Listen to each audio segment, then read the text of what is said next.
Good morning, all dear students. How are you all? I hope you all are well and doing fantastic. So today's topic is the present indefinite tense. Rule number second, negative sentences. Previous video में हमने positive sentences के बारे में जाना, आज हम negative sentences के बारे में जानेंगे। तो जो हमारा टेंस है वो चल रहा है, टेंस क्या चल रहा है हमारा? Present indefinite tense. इसके बारे में प्रीवियस क्लास में हमने इसके बारे में जाना। तो जिन बच्चों ने वीडियोस नहीं देखी है वो प्रीवियस वीडियो में देखेंगे कि हम इसको आइडेंटिफाई कैसे करेंगे और इसके कौन से स्ट्रक्चर के बारे में हमने सीखा। तो हमारा फर्स्ट रहेगा sentence positive sentence and second हमारा नेगेटिव सेंटेंस है। सो नेगेटिव मीन्स नकारात्मक वाक्य। इसका मतलब होता है कि इसमें नॉट का साइन होता है। हिंदी के वाक्य की बात करें तो उसमें नहीं होता है और इंग्लिश की बात करें तो उसमें नॉट हमें मिलता है। जैसे कि फॉर एग्जाम्पल हम बोलते हैं कि मैं कपड़े नहीं धोती हूँ, वह गाना नहीं गाती है, वो स्कूल नहीं जाती है, दादी जी पूजा नहीं करती हैं, पापा जी साइकिल नहीं चलाते हैं। तो ये सारे हमारे नेगेटिव सेंटेंसेस हो गए प्रेजेंट इंडेफिनिट के। इसका स्ट्रक्चर सीख लेते हैं पहले। तो सबसे पहले हम रखेंगे सब्जेक्ट को, सबसे पहले आएगा सब्जेक्ट, उसके बाद हम इसका जो हेल्पिंग वर्ब है वो रहेगा डू डज। इसका हेल्पिंग वर्ब डू डज, उसके बाद हम इसका साइन लगाएंगे नॉट, नेगेटिव का नॉट, और वर्ब की फर्स्ट फॉर्म ही इसके साथ यूज करेंगे। उसके बाद हम ऑब्जेक्ट को रखेंगे। जैसे कि प्रीवियस वीडियो में मैंने डिटेल में आपको समझाया है कि जो सब्जेक्ट होता है वो रहता है हमारा उसके बारे में। सब्जेक्ट मीन्स जिसके बारे में सेंटेंस में कहा जा रहा है, सब्जेक्ट को करता जो काम कर रहा है। जैसे मैं स्कूल जाती हूँ, मैं स्कूल नहीं जाती हूँ, तो मैं इसमें सब्जेक्ट है, मतलब मेरे बारे में बात हो रही है। मैं रोहन के बारे में बात कर रही हूँ कि रोहन साइकिल नहीं चलाता है, तो रोहन उसमें सब्जेक्ट हो गया। जिसके ही बारे में हम बात करते हैं वो सब्जेक्ट होता है। और नेगेटिव मैंने बता दिया आपको, नेगेटिव सेंटेंसेस का जो साइन रहता है वो नॉट होता है। डू डज हेल्पिंग वर्ब है, किसका है? प्रेजेंट इंडेफिनिट टेंस का। उसके बाद इसको फ्रेम करने में हम जो क्रिया है उसकी हम फर्स्ट फॉर्म लगाएंगे और लास्ट में हम ऑब्जेक्ट जो कर्म है उसको रखेंगे। एक सेंटेंस देख लेते हैं। चलो, मैं कार नहीं चलाती हूं।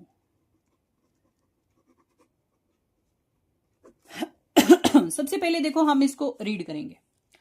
मैं कार नहीं चलाती हूँ, चलाती, सबसे पहले लास्ट वाला जो वर्ड है उसको रीड करेंगे। इसका एंडिंग पॉइंट में हूं है, इट मीन्स ये प्रेजेंट का, यहीं से हमें पता चल रहा है। बहुत इजी ट्रिक है इसको समझने के लिए। प्रेजेंट का है, उसके साथ ही हम इसके सेकंड लास्ट वर्ड को पढ़ेंगे। जो सेकंड लास्ट में क्या लिख रहा है? चलाती, ती है, तो ती है, ता हूं, ती हूं, तो ये हमारे रहते हैं प्रेजेंट इंडेफिनिट के। नहीं आ गया, इट मीन्स ये नेगेटिव है, नकारात्मक सेंटेंसेस है ना। इसको हम बनाएंगे। पहले हम सब्जेक्ट को रखेंगे I do not drive a car. I do not drive a car, basic से हम सीखेंगे। मेरे साथ जुड़े रहिए आप। हम बहुत ही सिंपल वे में इंग्लिश सीखेंगे, जिसके साथ हमने कम्युनिकेशन के भी क्लासेस स्टार्ट करेंगे। ग्रामर खत्म होते ही हम कम्युनिकेशन की प्रैक्टिस करेंगे। तो जीरो से हीरो बनने का सफर मेरे साथ तय करेंगे आप लोग। आपके लिए किसी भी एग्जाम में बहुत हेल्प मिलेगी टेंसेस की। Tense is a base of English grammar. देखिए ये आ गया। अब बात यहाँ पे क्वेश्चन ये पुट हो रहा है कि भाई मैम ने तो डू लगा दी, यहाँ मैं बोल रही हूँ डू डज इसका हेल्पिंग वर्ब है ना। तो चलिए अब समझते हैं कि डू डज कहाँ लगता है। तो देखिए डू हम कहाँ यूज करेंगे? I, we, you, they. Means I first person pronoun, singular subject, plural subject, second person pronoun और प्लूरल सब्जेक्ट के साथ हम क्या यूज करेंगे? डू यूज करेंगे। और डज देखो हम कहाँ यूज करेंगे? डज हम उसी के साथ जिसके साथ हम फर्स्ट रूल में ई एस और एस यूज करते थे। तो वो है ही, शी, इट और किसी का नाम। ये आपने लर्न करना है, ये आपने समझना है। अगर ये आपको समझ नहीं आएगा तो सेंटेंसेस गलत हो जाएगा, क्योंकि आपको ये भी तो पता होना चाहिए कि कहाँ पे डू लगेगा, कहाँ पे डज लगेगा। सो एक और सेंटेंस देख लेते हैं अब। तुम गाना नहीं गाते हो। तो तुम आ गया हमारा सेकंड पर्सन प्रोनाउन।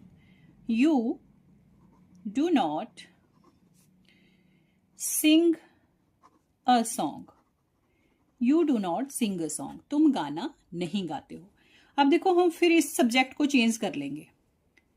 वह कपड़े नहीं धोती है। वह कपड़े नहीं धोती है। अब देखो यहाँ पे वह तो ही भी होता है और सी भी होता है, लेकिन हमें कैसे पता चल रहा है? हम सेंटेंस को रीड करेंगे तो क्रिया के माध्यम से हमें पता चल रहा है धोती है। अगर मैंने बोला धोता है तो इट मीन्स वो ही है। धोती है तो फीमेल है, तो शी यहां पे आपका डज आ जाएगा। She does not wash clothes. She does not wash clothes. अब देखो एक और सेंटेंस देख लेते हैं, चलो किसी के नाम का देख लेते हैं हम। तो सिया, एक और सेंटेंस देख लेते हैं किसी के नाम का। सिया कक्षा में पुस्तक नहीं पढ़ती है।